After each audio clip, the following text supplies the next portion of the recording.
My name is Buddy Panilag. I'm a Filipino and a Christian. I just want to ask Doctor regarding this Mariam. Mariam gave birth to Jesus, right? I just want to know if it is mentioned in Quran, how was Jesus given to Mariam? Is it mentioned in Quran? That's all, Doctor. Our Christian Filipino brother has asked a very good question. He wants to know about Maryam alayhi salam. How did she give birth to Isa alayhi salam? And what does the Quran speak about that?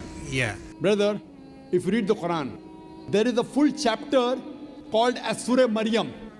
Chapter by the name of Mary, Mary, who yeah. was the mother of Jesus Christ, peace be upon him. If you read the Bible, out of the 73 books of the Bible, out of all the 66 books of the Bible, there is no book by the name of Mary or Maryam. Yes. There is no. But if you read the Quran, there is a chapter by the name of Maryam, that is Mary, the mother of Isa alayhi salam.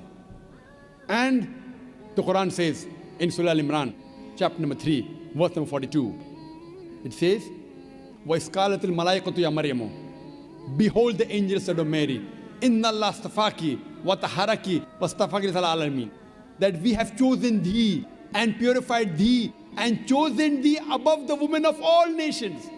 Imagine, this verse of the Quran was revealed to an Arab, Muhammad sallallahu alaihi wasallam, which says that Allah subhanahu wa ta'ala has chosen a Jewish woman,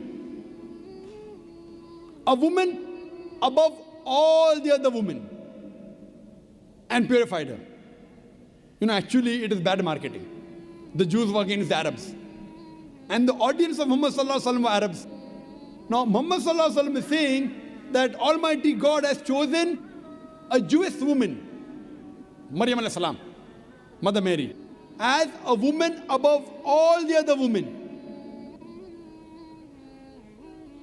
This is what the Quran says.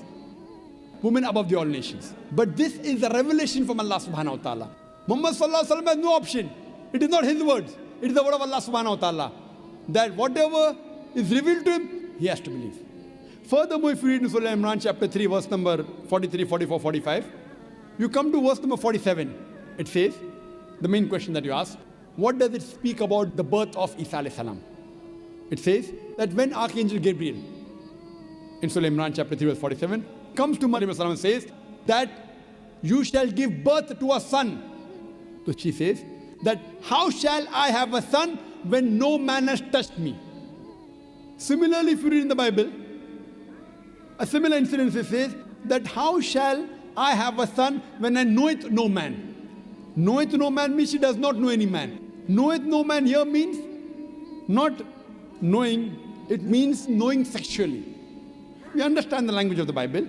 When Maryam alayhi salam says in the Bible, I knoweth no man means does not know any man sexually. When the Quran says that no man has touched me, it doesn't mean physical touch, it means sexual touch. That no man has touched me. But then the Quran continues. إِذَا قِذَا أَمْرًا, that when Allah decrees a matter, فَإِنَّمَا يَقُولُ كُن فَيَكُونُ, Allah says be and it is. When Allah decrees a matter, He says be and it is.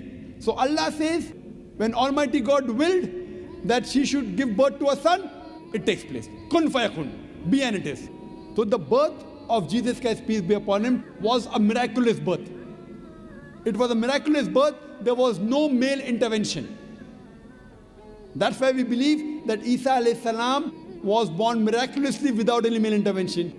Further, when you go in Surah Maryam, chapter number 19, verse number 28 to 32 onwards, when Maryam alayhi salam, when she has the child, the newborn, Isa alayhi salam in the hand, people start alleging.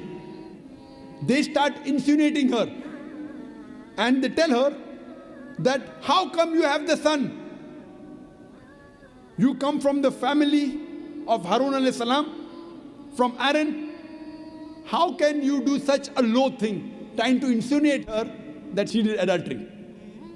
The people started insinuating her that this woman, without marriage, she had a child, insinuating that she did adultery. She was speechless, she could not reply. Immediately, Isa alayhi salam, from the arms of his mother, he replies and says that I am a messenger of Allah subhanahu wa ta'ala. He protects his mother and he replies, I've been sent as a messenger of Allah subhanahu wa ta'ala to give glad tidings on you. Now the first miracle done by Isa alayhi salam in the Quran is he speaks when he was an infant, few days old, he speaks from the mother's arm. The first miracle done in the Bible is, if you read your Bible, that when there was a party and all the wine gets over. So the host is worried, there's no wine for the people. So Isa alayhi salam says, get water. And he converts water into wine. That was the first miracle. In the Quran, first miracle was, he protects his mother. And he supports his mother and speaks on behalf of the mother when he was in the arm of his mother, just when he was born. So this is how the Quran respects Maryam alayhi salam and uplifts her and calls her as the best woman amongst all the nations. No such title is given in the Bible. That's the reason I say we respect and love Maryam alayhi salam more than the Christians. We love and respect Isa alayhi salam, Jesus Christ, more than the Christians. Hope that answers the question. Thank you, Doctor.